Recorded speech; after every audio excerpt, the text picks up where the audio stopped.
Did you know that you can walk on water without the help of any races or fruits? And this is how you change the color of your dragon. These are 16 of the craziest Blox Fruits tricks that you need to abuse. Did you know that there's actually a way to walk on water in Blox Fruits without using the awakened magma or the ice fruit? You serious? And this trick is something that anybody that's in the 3rd sea can do right now. All you have to do is head to the island with the final quest giver. And behind the island in this specific spot, there's actually a place you can walk on water without taking any damage, even if you have a devil fruit equipped in. But keep in mind that it's only in this small area, and if you venture too far off, then you might end up falling into the real water. So make sure you stay in the small area. Okay, so this next trick is for you dragon fruit users out there, and it's actually a way to change the color of your dragon. Most of you playing the game only know about the green dragon color, but there's actually a way to change that to a bunch of different options. And the way you do this is obviously you gotta have the dragon fruit equipped in, and then you actually have to head over to Sky Islands in the 1st sea. You should see there's a bunch of rings with different colors. And to change your color, you simply have to fly into one of them, and then unequip your transformation and transform again. And then you should see the full color of your dragon should be completely changed. But I definitely think that the green color looks way more iconic and way more like a dragon, because when was the last time you saw a yellow dragon? But I guess the blue color could be pretty cool as well. Okay, so this trick is very useful and it's gonna help you get a lot of money really fast. And I'm talking about server hopping method by claiming chests. And a really good location to do this is at the top of the haunted ship in the 3rd sea. If you go up there, you notice that there's a total of 3 different diamond chests. And everybody knows diamond chests are one of the best chests in Blox Fruits, second to the fragment chest. Simply collect every single chest and just repeat this method over and over, depending on how much money you want to get from it. In my opinion, server hopping chest is one of the fastest and simplest ways to grind money in Blox Fruits, and it's something you can do no matter what level you are. And there's a lot of good locations to server hop chests even in the 1st sea. Overall, a pretty simple method, but there are definitely some other cooler ones out there. Okay, so everybody knows that you get a lot of bounty from killing bosses in Blox Fruits, but did you note that there's actually a location on the map which spawns 2 different bosses? And I'm talking about Upper Skylands. But this is something that I've mentioned in a previous video. There's also another location in the 1st sea that actually has 3 different bosses in the same place, the prison. And most of you watching should already know about this location, but some of you might have forgotten that it's a really good way to grind some bounty. And if you server hop servers that don't have a lot of players, then the bosses will probably be there most of the time. So you should have no problem getting your bounty up. But keep in mind, you cannot get bounty from bosses after you reach 2.5 million. Then you're gonna have to get it from PvPing other players. Moving on, this next one is a really funny glitch that I found while messing around with the love fruit. Everybody knows that the love fruit's F ability is a flamingo ride, but a pretty funny thing that you can do with this ability is actually ride boats while you're on the flamingo, which doesn't make any sense because how can you be on a flamingo and a boat at the same time? For this glitch, all you have to do is spawn in any type of boat in the game and then just simply hop on your flamingo. Then you simply have to sit in the driver's seat of the boat, but it's kind of hard to get into it on some boats. For example, when I spawn in the swan boat, I actually can't fly in directly from the top. I kind of have to do this weird thing where I have to go through the side, and then the glitch ends up working. You can actually control the boat while you're on the flamingo. Pretty funny glitch if you ask me. Okay. Alright, let's go to the next one. Okay, so this next trick is for all you portal fruit users out there, and this is something that I actually did not know until I started using the portal fruit a lot more. Did you know that you can actually teleport your friends with you? And this is a pretty cool trick if you want to just help your friends transport to other places with you. This is something that would save a lot of time, but overall this trick doesn't help you much in PvP. It's just kind of a trick that makes your life a little bit easier. Alright, next up we got a trick to do with the awakened Buddha, and I know I have a lot of tricks with this fruit in my videos, but this one is also something that's really good. When you actually unlock the awakened Buddha, one of the passive abilities you get is that you can literally walk on water without taking any damage. If you use this with dashing and other movement abilities, then you can actually go faster than most boats in the game. And I'm pretty sure the only boat that's actually faster is the Enforcer boat, and many people don't have that because you have to buy the Faster Boats Game Pass to get it. So in conclusion, if you have the awakened Buddha fruit, it's actually faster to dash the islands instead of paying for a boat, spawning it in, and driving all the way over there.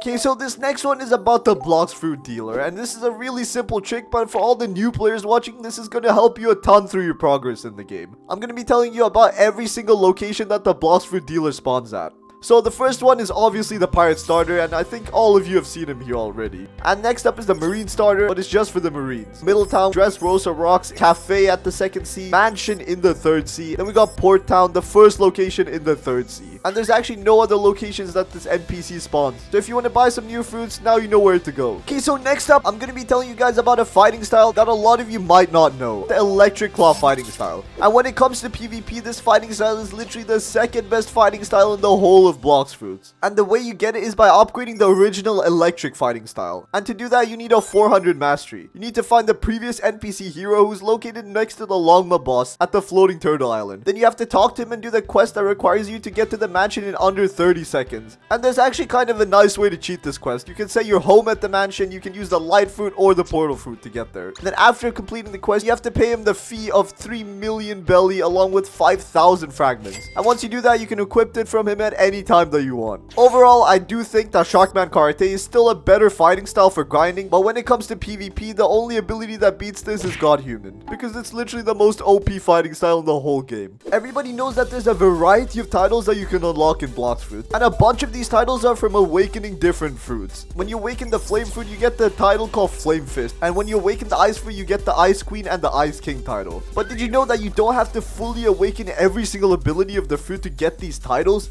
In fact, you just have to awaken a singular ability. If you want to get the titles for every single awakening in the game, then you don't have to do as much work as you thought you would. And overall, this is a pretty decent trick for you guys out there that are trying to get some titles. But at the end of the day, it's just a title. It's not like it gives you any extra buffs. So this trick is pretty average compared to the other amazing tricks on this list. Okay, so now I'm going to be telling you guys about a way to fight NPCs that will make your life 10 times easier. And it's something that I've been doing ever since I was a level 1 player in this game. I'm talking about the dash hitting technique. And what I mean by this is exactly what it sounds like. You literally just have to hit your enemy and dash away before they can hit you. And the reason this is a really OP way to grind, especially for beginners, is because what most people start off with is a sword or a combat style. And to use a sword or a combat style, you have to be really close to your opponent. And using this method, you can actually put most of your stat points into your combat damage instead of putting a bunch of it on defense, because you won't be getting hit a lot when you use this technique. But I mostly recommend this technique for beginners because it's not completely foolproof and you do end up getting hit a bunch of times. And when you're in places like the 3rd sea, one hit could be the end of you.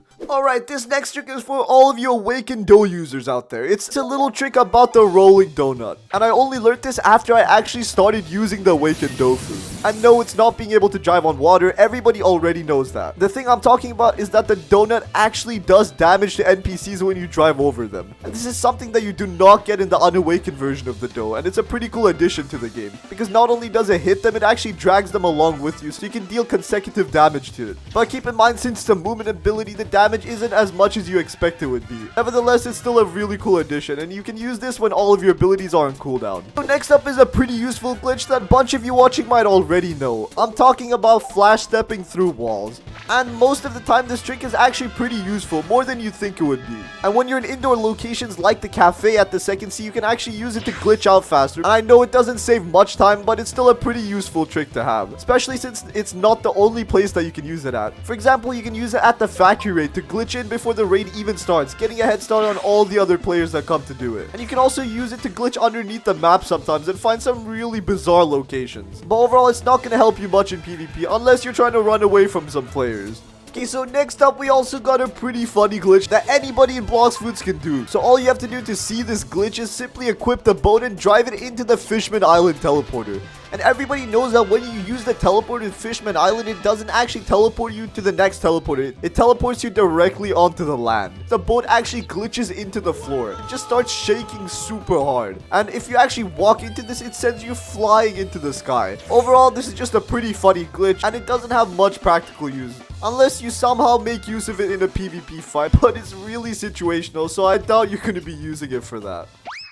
Okay, so this next trick is for you leopard fruit users out there, and I'm guessing there should be a ton of you guys, since this is literally one of the best PvP fruits in the whole of Blox Fruits. And this is something that I don't see a lot of people talking about. It's the extra speed boost that you get while using your transformation. And I think this is something that's underestimated by a huge amount, and especially with the leopard fruit's brain dead left clicking ability. If you can just spam left click and keep running around your opponent in circles, then you're almost guaranteed to kill them, unless they have really good aim with their attacks. But overall, the speed ability from the transformation pairs really well with the other abilities of the fruit, making it one of the best suited fruits to PvP in Blox Fruits. Okay, so this next trick is going to be helping you a ton no matter what level you are. And it's always knowing what fruits are currently in stock with the Blox Fruits dealer. And I know a lot of you might use Discord servers for this, but if you're isolated in the middle of an island and you actually don't have access to Discord, but you only have access to Google, well, all you have to do is simply Google up Blox Fruit stock, and you click on the first link that shows, which takes you to the Blox Fruits wiki. And here you can actually see every fruit that's in stock. Overall, a really good trick, and I recommend everybody to use this method.